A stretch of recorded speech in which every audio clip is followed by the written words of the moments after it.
From CNBC. SNAP benefits must be fully paid by Trump administration by Friday, judge orders. Judge Jack McConnell rejected the administration's plan to partially fund that food stamp program for 42 million Americans. People have gone without for too long, McConnell said during a hearing in U.S. District Court in Rhode Island. The Trump administration quickly appealed the judge's order. This is just amazing. Guys, is this judge retarded? Yes. Mary, I, as your boss, order you to give Phil $1 million. Come on. Can I have like a week to Nope. find $1 million? You've got to She do borrowed the money from you. Oh, no, I don't care where she gets it from. In fact, I know for a fact she doesn't have it, but I'm ordering it. My point is, how do you order Trump to pay something when there's no money? So is he supposed to pay for it out of pocket? Like, he drops the Amex card? That's actually illegal, and they'll try to prosecute him when he gets out of jail. The judge, not kidding. The judge should have said, Trump must give everyone $100 bajillion million. And then Trump would be like, yeah, I don't have the authority to take that money or do anything with When you valued Mar-a-Lago at like $17 million, I don't got the money. Right? Yeah, so they're making arguments that there's contingency funds elsewhere that Trump can pull from. And Trump is like, but I can't do that. He tried to do that with the wall and they wouldn't let him. Exactly. And now they're like, nah, you can. Yeah, the wall that then they started to tear down and sell off. Yeah. And then when Arizona put up the shipping containers, Biden got them to take it down. Amazing. This is, I give up. We're cooked. I'm going to go dig a big hole because that's what men like to do. And I'm going to put a little bunker in there. And that's it. I'm going to live with chickens underground. Well, it's just done to frame Trump in a bad way, right? Despite the fact that we know that it's Democrats that are preventing the government from actually reopening. I disagree.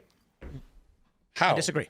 Well, the Republicans could end the filibuster like that and reopen the government whenever they want. We had that discussion last night, but like, what did they say? What were they talking about? They were saying that it's not in good decorum, and we had a whole discussion about BS. Yes, and we had a whole discussion about if you exercise power now, we obviously know that the left will absolutely exercise power either way. It's like decorum has been gone for a very long time in politics. This argument that if we get rid of the filibuster, Democrats will then can do whatever they want when they get into power. It's like, yes, and they can whether you get rid of the filibuster or not. And they're going to. Yeah, and they're going to no matter what. So I'm not playing this stupid game. It's Republicans' fault 100%. And Trump is, I said this before Trump called for ending the filibuster. I said, Republicans can end the filibuster and just do this.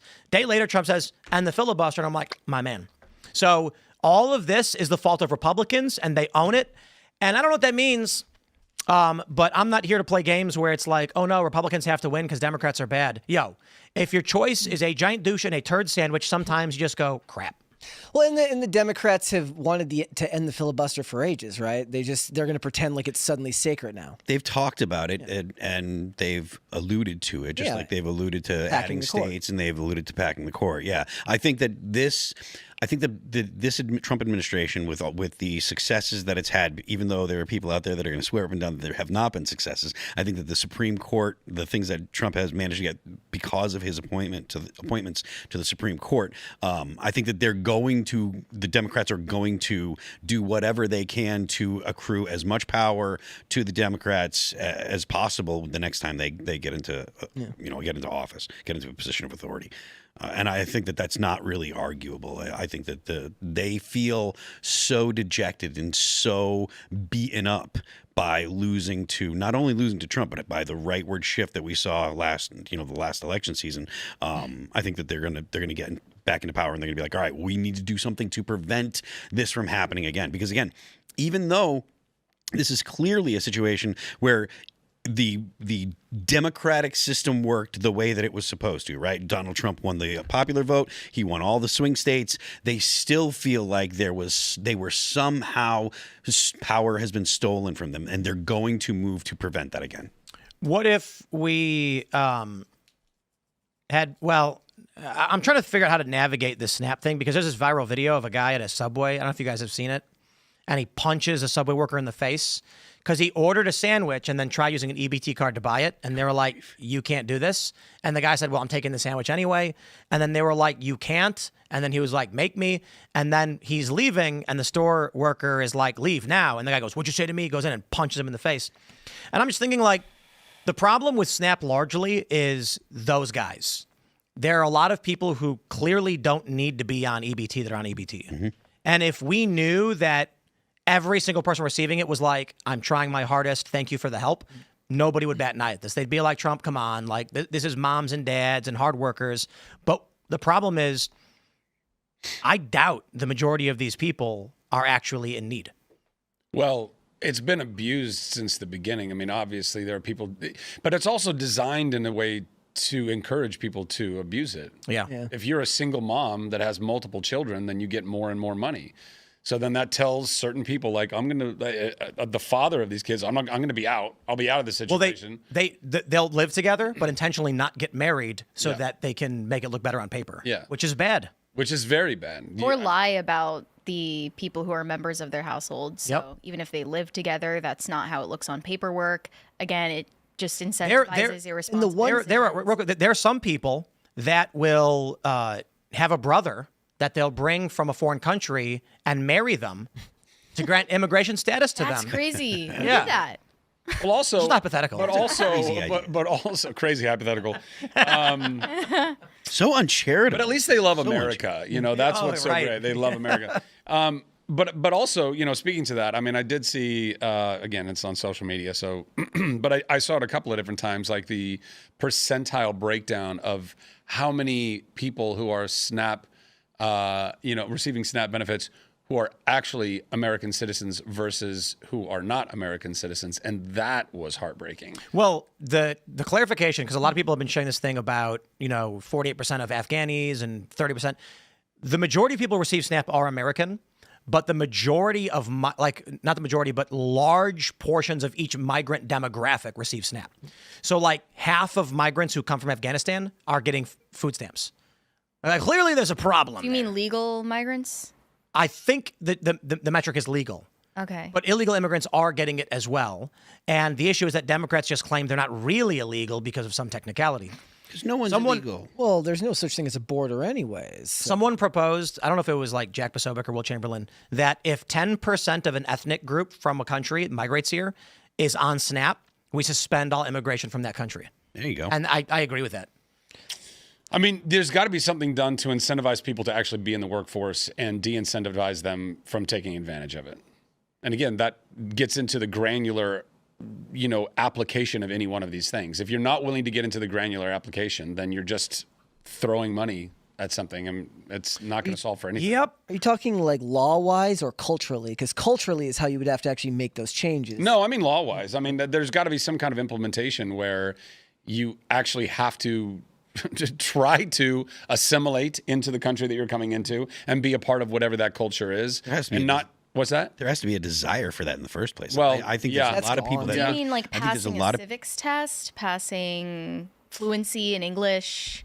Yeah, I mean, I don't. Again, I don't know. I don't know all of the ways in which it would have to go down. But the fact that there are this many people that are coming to the country and then they are not incentivized to actually work, but rather they are incentivized to just procreate and not work, whether they're coming into the country or they're already in the country, right?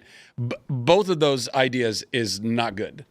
We can't just have people being, if we are just, I mean, also, by the way, I mean, not for nothing, but not to jump ahead into AI too quick here, but guys, in 5 years, the amount of people that are going to be on UBI, like this is just the tip of the iceberg. This is the start of UBI. This is 100%.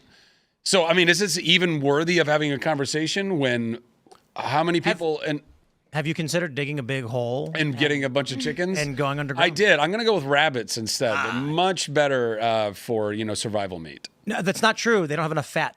So what you have to do is when you're eating the meat, you need Rabbit starvation. break the bones and boil the bones in the water, make sure you drink it. Yeah, it's called rabbit starvation because the fat count is too low for us to survive. What? Yep. Yeah, sorry.